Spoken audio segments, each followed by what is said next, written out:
Hi, my name is Roy Worley. I'm with the Northeast Church of Christ in Albuquerque, New Mexico.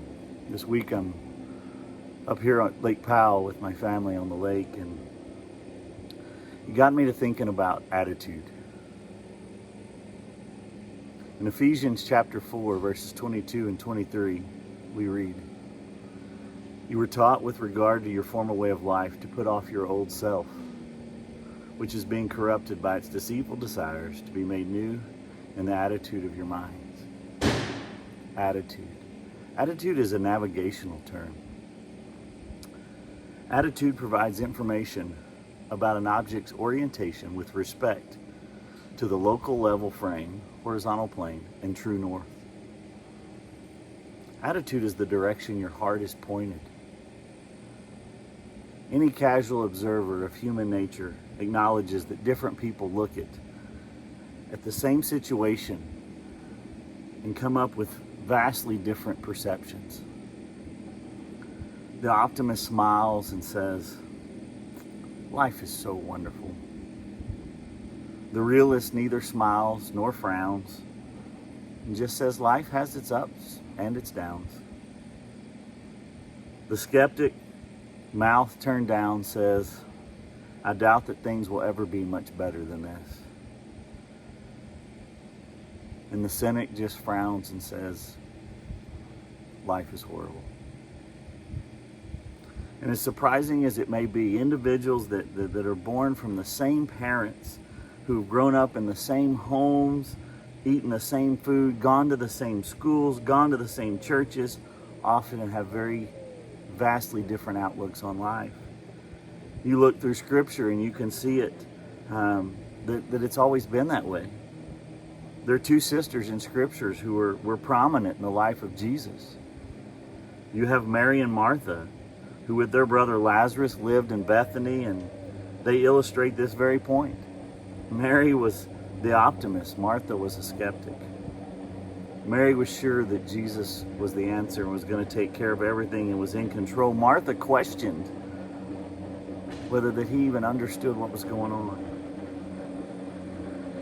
I spent most of my last 20 years working with collegiate athletics, and I have seen so many coaches in all sports, and they have the same thing. You have the coach who's the optimist, who begins every season and thinks that they have the potential to maybe be the best team they've ever had.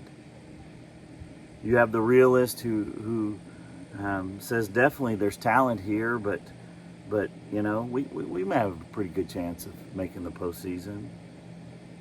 And you have the skeptics who look at it and go, "Man, there's probably little chance we're going to make a postseason." And then you have that cynic coach who said, "There's no way. It's a horrible team. We'll never make the postseason." You know, each one of them's right. Each one of them's right. They sort of determine their own destiny often. Remember, attitude is a navigational term.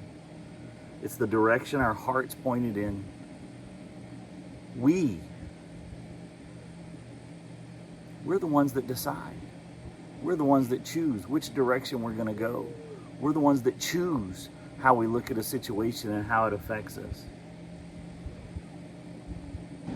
An attitude indicator is sometimes called the artificial horizon, and it indicates whether the nose is pointed slightly down or slightly up, and whether the wings are banked left or right.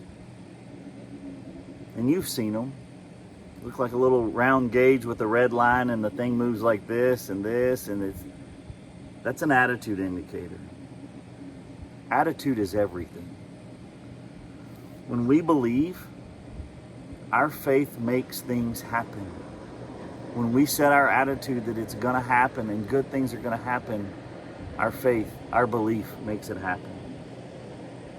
It's quite amazing how our thinking makes the difference between failure and success. Where do you see yourself on that spectrum from optimist to cynic? It's true, our basic personalities are a reflection of our DNA and factors that we're born with. It's amazing how attitude pushes us in the direction we want to go, no matter where that is. Our attitude determines our direction. Our direction determines our thinking. Our thinking determines our behavior. And our behavior determines our outcome. If you had an attitude indicator somehow connected to you right now, that was a meter reading out of your attitude, what would it indicate? What would it show you're pointed towards? Are you pointed towards God? Would it show your level? That you're on an even plane? Or would it show you're off kilter? I want to close with one scripture. Philippians chapter 4, verse 8. Finally, brothers, whatever is true, whatever is honorable, whatever is just, whatever is pure, whatever is lovely, whatever is commendable, if there is any excellence, if there is anything worthy of praise, think about these things.